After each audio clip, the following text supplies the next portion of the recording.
4 piso, 5 piso, 6 piso. Uy! Kulang na naman ang pamasahe ko. Sa mahal ng bilihin ngayon at kakarampot na sweldo, lagi na lang tayo naglalakad. Grabe! Pud-pud pa lang sapatos natin sa daang matuwid. Petron, Shell, Caltex, profit swapang corporations. Ang mga korporasyong gaya nilang dahilan kung bakit kulang lagi ang pamasahe o panggasolina natin. Paano? Monopolisado kasi ng iilang dambuhalang kumpanyang transnasyonal ang industriya ng langis sa mundo. Hawak nila ang buong proseso nito mula sa eksplorasyon, paghuhukay, transportasyon, pagrirepina, hanggang sa pagbibenta ng mga produktong petrolyo sa iba't ibang bansa. Kaya naman, kayang-kaya nilang kontrolin ang presyo para palakihin ang gusto ng kanilang tubo. Heto ha, kaya nyo bang isipin kung may iilang korporasyon nagmamay-ari at nabibenta ng hangin? Kahit grabe na ang taas ng presyo nito, bibili ka pa rin. Kailangan kasi natin ng hangin para mabuhay. Gayon din, kailangan ng langis para umandar ang industriya at ekonomiya. Sa Pilipinas, ang Petron, Shell at Caltex ang direktang kinatawan ng monopolyo sa mundo. Suwapang talaga sa tubo. Biruin nyo noong 2010, Petron ang kumpanyang may pinakamalaking tubo sa bansa. Pangalawa ang Shell. At pampito naman ang Caltex. Ay naku, naalala ko pang sabi ng gobyerno, maglalaban-laban daw silang tatlo para gawing mura ang presyo ng langis. Tayo raw ang panalo sa kompetisyong ito. Pero tayo nga ba? Sa diesel na lang, mula Enero, mahigit 19 na beses nagtaas ang presyo, ngunit 9 na beses lang nag-rollback. Nagtaas ng 7 piso at 50 sentimo ang presyo ng diesel. Abay, tayo palang bugbog sarado sa kanila. Ngayon, may kompetisyon nga ba? Sa nakaraang mga taon, halos sabay-sabay at pare-pareho lang silang magtaas at magbaba ng presyo. Wala naman malaking pagkakaiba ang presyo nila. Nagsasabuatan sila para idikta ang presyo. Yang sinasabing new players, wala din. Wala silang kalaban-laban sa profit swapang corporations. Paano? 8 sa 10 gasolinahan sa bansa, hawak ng Big 3. Ang iba pang new players, sa mother companies rin ng tatlong ito kumukuha ng supply. At dahil monopolisado nila ang industriya ng langis, kayang-kaya nilang manghuthut pa sa pamamagitan ng overpricing. Ang bawat galaw kasi ng presyo ng langis sa world market, may katumbas na paggalaw ng presyo sa bansa. Pero kapag iba ang galaw ng presyo sa Pilipinas sa galaw sa world market, teka lang, may daya dyan. Tingnan nyo. 9 piso ang kabuuan o naipong overpricing sa kada litro ng langis simula noong Enero 2008. Kapag oil price hike, paspasan at mataas. Kapag rollback naman, parang prosesyon ng patay at napakaliit. Mataas na nga ang presyo ng langis, mas mataas pa sa mga probinsya. Kadalasan nga 3 hanggang 5 pisong mas mahal ang kada litro ng langis doon. Naku naman, kung saan mas mababa ang sahod, doon pa mas mahal ang langis. Teka, hindi ba dapat may nagtatanggol sa atin laban sa pang-aabuso ng mga kumpanyang ito? Tungkulin ng gobyernong Aquino na ipagtanggol tayo. Pero kabaliktaran ang ginagawa nito. Lalo pa nitong sinisiguro ang paghuthut ng tubo ng mga kumpanya ng langis. Sa dikta ng International Monetary Fund, ipinasa ni Pangulong Ramos ang Oil Deregulation Law noong 1996. Isinuko ng gobyerno yung kapangyarihang kontrolin ng presyo ng langis. Kaya tuloy, tuwing magtataas ng presyo, tinitext na lang ng kartel ang gobyerno. Tapos ang gobyerno, diretsyong i-anunsyo naman sa publiko. Tingnan mo nga naman itong mga ito, gobyerno pa ang kinuhang spokesperson. Simula nang naisabatas ang Oil Deregulation Law, tumaas ng mahigit 600% ang presyo ng diesel. Mula 7 piso kada litrong diesel noong 1996, naging 43 na ito.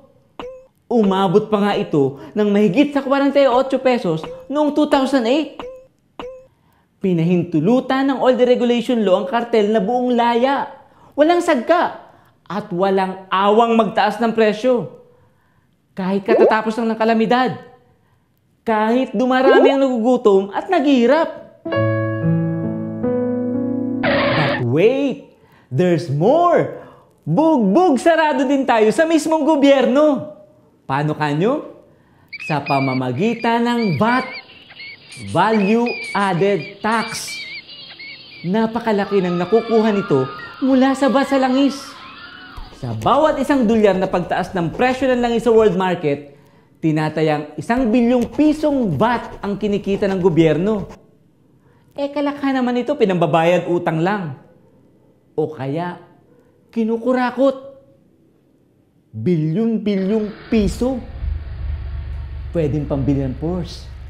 O kaya, libre sa kapamilya, kaklase, at kabarilan na nasa gobyerno. Tapos na ang panahon ng pamumunong manhid sa mga mahihirap.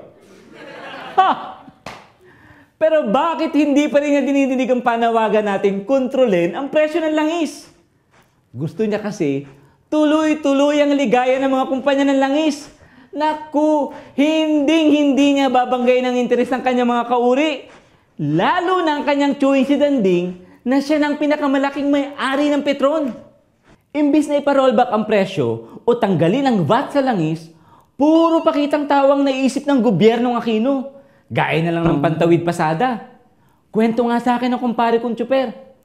Pare, walang kakwenta-kwenta talaga yung pantawid pasada program na yan. Bakit naman? Ang tanong ko. 1,400 din yan, di ba? Paano ba naman? Hindi na nga ako pumasada ng isang araw para makuha ko yung card. Pagkatapos, pag-crudo lang pala ng isang araw ang laman noon. Pumila pa wag ganda haba-haba. Ang totoo, maraming magagawa at dapat gawin ng gobyerno. Dapat nitong ipatigil ang overpricing ng Petron, Shell at Caltex. Imbestigahan sila at parusahan. Utusan silang i-rollback ng 9 piso ang presyo ng mga produktong petrolyo. At ba't naman kasi ayaw pang alisin ang value added tax? Ang oil deregulation law. Kailangan pa bang i-memorize yan? Siyempre, basura na! Alam nyo, malaking pakinabang sa ating mga Pilipino naghihirap ang pagbaba ng presyo ng langis. Lahat kasi tayo apektado nito. Yung mga magsasakang gumagamit ng petroleum-based na abono at pestisidyo, mga mangingisda na gumagamit ng makina, o mga kabahayang gumagamit ng LPG at kerosene. Tayong mga commuter na nagbabayad ng napakamahal na pamasahe. Mga kapatid nating tsuper na nababawasan ng arawang kita ng 270 pesos dahil sa overpricing. Tayong mga manggagawa na lumiliit ang tunay na halaga ng sahod dahil sa nagtataas ang presyo.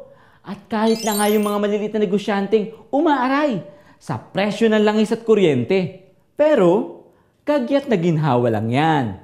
Hanggat nakaasa ang bansa sa pag-i-import ng langis at monopolisado ang industriyang ito, patuloy na maghihirap tayo mga manggagawa at mamamayan. Hindi pwedeng iasa sa mga gahaman sa tubo ang isang napaka-importanting kalakal tulad ng langis. Kung tutuusin, mayroon tayong sariling reserba ng langis sa bansa. Ang problema, kontrolado pa rin ito ng mga dayuhan.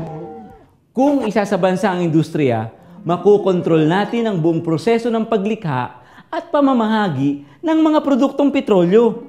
At makukontrol din natin ang presyo nito. Hindi kusang kikilos ang gobyernong Aquino para itigil ang overpricing at ibaba ang presyo ng langis.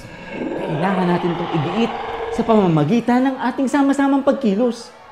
Mahal ang langis sa daang matuwid.